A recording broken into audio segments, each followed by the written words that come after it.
Շնորհակալ եմ, մեծարգո վարչապետ, համաժողովի հարգելի մասնակիցներ, սիրելի հայրենակիցներ։ Առաջիկա խորհրդարանական ընտրությունները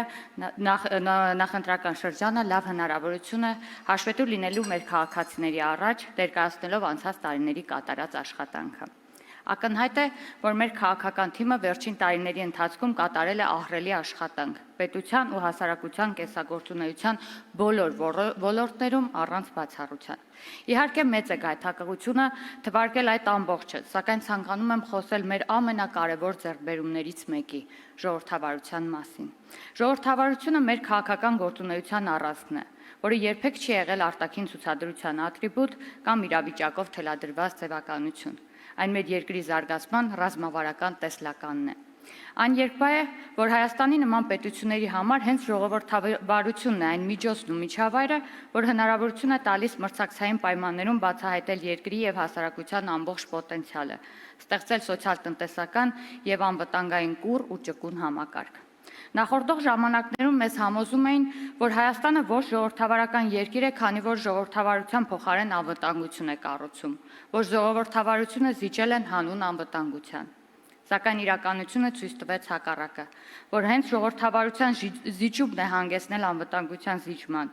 որ հենց ժողովրդավարության զիջումն է բերել համատարած կոռուպցիայի, տնտեսության անկման, կրթության եւ մշակույթի դեգրադացման, ընտրությունների կեղծման, բանակի թուլացման եւ արդյունքում անվտանգության խաթարման եւ ինքնիշխանության զիջման։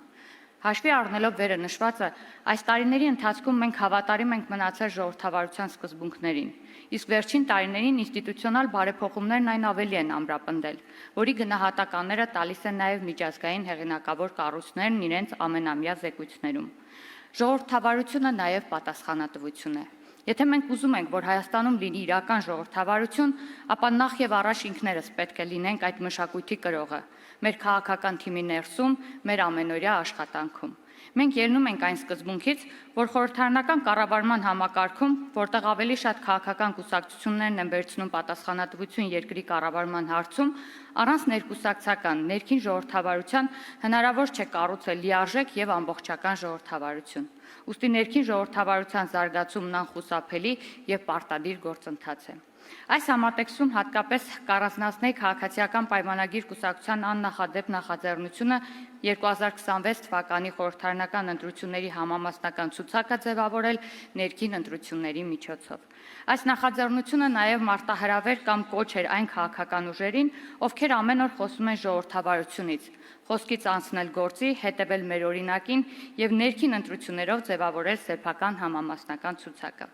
Կասկած չկա, որ կուսակցությունները, որոնք կառավարվում են ոչ ժողովրդավարական, ավտորիտար սկզբունքով, չեն կարող այլ կերպ առաջնորդվել, եթե մի օր նրանք հայտնվեն իշխանության ղեկին։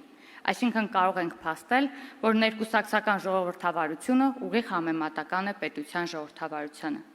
Որպես կին քաղաքական գործիչ կարող եմ փաստել, որ մեր քաղաքական ուժի ժողովրդավարական ցուցիչներից է նաև կանանց ակտիվ մասնակցությունը համամասնական ցուցակում, ինչպես նաև կառավարության կազմում նրանց լայն ներկայացվածությունը։